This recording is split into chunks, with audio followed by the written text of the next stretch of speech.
सभी को एक बार फिर बहुत बहुत प्यार भरा नमस्कार। पहली वीडियो में मैंने 3 चीज़ों पर बात करने के लिए कहा था, तो उसमें मैंने बताया नहाने का तरीका कैसा होना चाहिए, और आज मैं बताने जा रहा हूँ भोजन का तरीका कैसा होना चाहिए। इसके बाद अगला वीडियो बनाएंगे, वो होगा सोने का तरीका कैसा होना चाहिए। देखो, जिस व्यक्ति की दिनचर्या नहाना, भोजन करना और सोना यदि व्यवस्थित है तो वो कभी जीवन में बीमार नहीं पड़ता। आपके घर में, परिवार में, रिश्तेदारी में कोई यदि बार बार बीमार पड़ता है तो समझ लो उसकी दिनचर्या कहीं ना कहीं बिगड़ी हुई है, इसलिए वो बीमार होता है। और हम नहीं चाहते क्या हम बीमार ना हो, चाहते हैं बीमार ना हो। तो आज का मेरा जो विषय है उसे आप बिना सुने न रहें, निश्चित रूप से सुनिए, बहुत लाभदायक विषय है। बात करता हूं आज भोजन के संबंध में। तो स्वस्थ भोजन करना चाहिए व्यक्ति को। अब स्वस्थ भोजन क्या है? स्वस्थ भोजन केवल पेट भरने का साधन नहीं है, बल्कि यह हमारे शरीर और मन का वह आधारभूत तत्व है जिसके द्वारा हमारे शरीर का विकास होता है, मानसिक विकास होता है, शारीरिक विकास होता है, हमारे कार्य करने की क्षमता बढ़ती है। और भोजन स्वस्थ वह कहा जाता है जिसमें वसा, शर्करा और नमक संतुलित हो, कम से कम हो। अब संतुलित भोजन क्या है? उसमें फल हों, विभिन्न प्रकार की सब्जियां हों, साबुत अनाज हों, अंकुरित अनाज हों, दालें हों, दूध, मेवे, बीज, साथ ही साथ जिसमें फाइबर, प्रोटीन, विटामिन, कार्बोहाइड्रेट, विभिन्न प्रकार के खनिज लवण होना परम आवश्यक है। एक लाइन आपने सुनी होगी, स्वास्थ्य के साथ न करें खिलवाड़, अपनाओ साफ स्वच्छ संतुलित आहार। तो भोजन क्यों करना चाहिए? नंबर 1, स्वस्थ भोजन वह भोजन है जो आपके शरीर के बढ़ने की प्रक्रिया, सक्रिय रहने की प्रक्रिया और आंतरिक एवं बाह्य मजबूती देता है। क्योंकि भोजन केवल पेट भरना नहीं, अपितु यह शरीर के लिए एक औषधि का काम करता है। ऐसा भोजन करें जो शरीर को ऊर्जा दे, रोग प्रतिरोधक क्षमता बढ़ाए, मानसिक, शारीरिक और हमारी जो कार्य करने की प्रक्रिया है उसमें वृद्धि करे। संस्कृत का एक वाक्यांश है, याद आ गया, आहार शुद्धो सत्व शुद्धि, जिसका मतलब है स्वस्थ भोजन से चित्त शुद्ध होता है।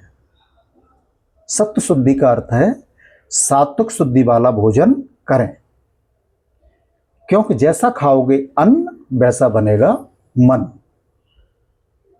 आगे कहा सत्व शुद्धो ध्रुवा स्मृति, यदि भोजन सात्विक होगा तो आपकी स्मृति अटल होगी, जो याददाश्त है ना वो बढ़ेगी और बढ़ेगी और स्थिर रहेगी।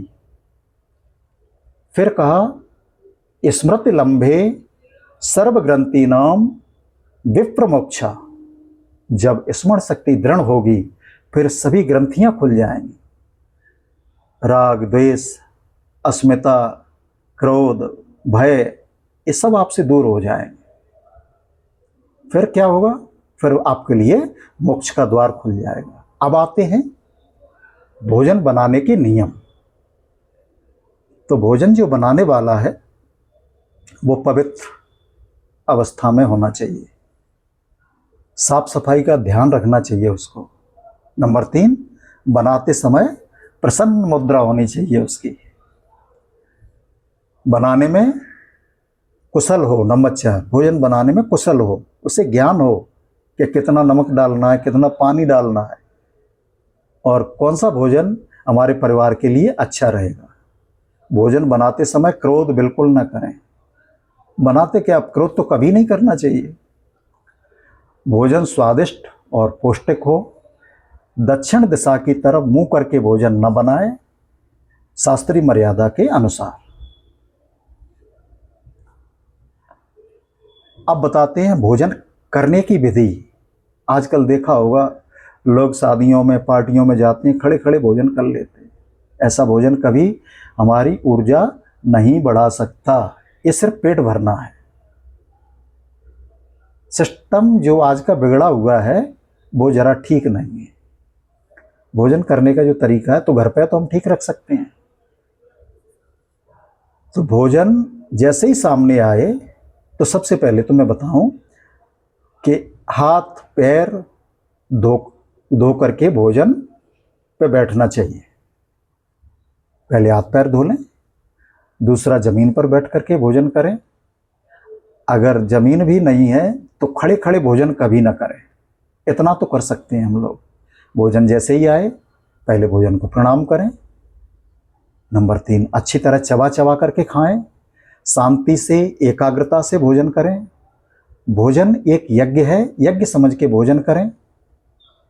भोजन में अपनी पवित्रता और बनाने वाले की पवित्रता दोनों का ध्यान रखना चाहिए। टीवी चलते हुए, बातचीत करते हुए, मोबाइल चलाते हुए ऐसे भोजन नहीं करना चाहिए। भोजन के पहले 1 गिलास पानी पी सकते हैं। मोटापा नहीं बढ़ेगा, याद रखो, मोटापा नहीं होगा। बीच में भी घूंट घूंट करके पानी पी सकते हैं, परंतु अंत में कम से कम 30 मिनट के बाद पानी पिएंगे तो भोजन बहुत अच्छी तरीके से पचेगा। भोजन करने के तुरंत बाद न सोएं, चाहे दिन हो चाहे रात हो। दिन है तो कम से कम 30 मिनट के बाद सोएं। यदि रात्रि है तो 1 घंटे के बाद कम से कम या 2 घंटे के बाद सोना उचित रहता है। रात्रि में सूर्यास्त के बाद एवं दिन में 12 बजे के आसपास भोजन कर लेना चाहिए। सुबह नाश्ता कर सकते हैं जिसमें दलिया, प्रोटीन युक्त कुछ भी दालें हों, अंकुरित अनाज हों, फल हों, विटामिन युक्त चीज़ें हम नाश्ता में ले सकते हैं और लेना चाहिए। नाश्ता अवश्य करना चाहिए। जो लोग नाश्ता नहीं करते उनको सिर दर्द होने लगता है। रात्रि में कम से कम भोजन करें। यदि भूख नहीं है तो बिल्कुल भी भोजन न करें। भोजन का समय निर्धारित रखें। समय यदि गड़बड़ होगा तो गैस बनेगी, सिर दर्द होगा और जो डायबिटीज़ है, ब्लड प्रेशर है, ऐसी बीमारियां बढ़ने लगेंगी। तो समय का विशेष ध्यान रखें। ये बातें जो मैंने बताई हैं वो आप भी करें, अपने परिवार को बताएं, लोगों में बताएं और मेरे चैनल को जो नया देख रहे हैं तो सब्सक्राइब कर लें, कमेंट करें, लाइक करें, शेयर करें दूसरे लोगों को, जिससे कि हमें पता लगे कि मैंने जो बातें बताई हैं वो अच्छी हैं। आगे भी हम आपके लिए ऐसा ही एक अच्छा विषय लेके आएंगे जो आपके और सारे समाज के जीवन को सुधारेगा। मैं चाहता हूँ आप सभी दीर्घायु हों, लंबी उम्र हो सबकी। सब्सक्राइब करके निश्चित रूप से सब्सक्राइब कर लें मेरे चैनल को, तो आपको बहुत लाभ मिलेगा। धन्यवाद।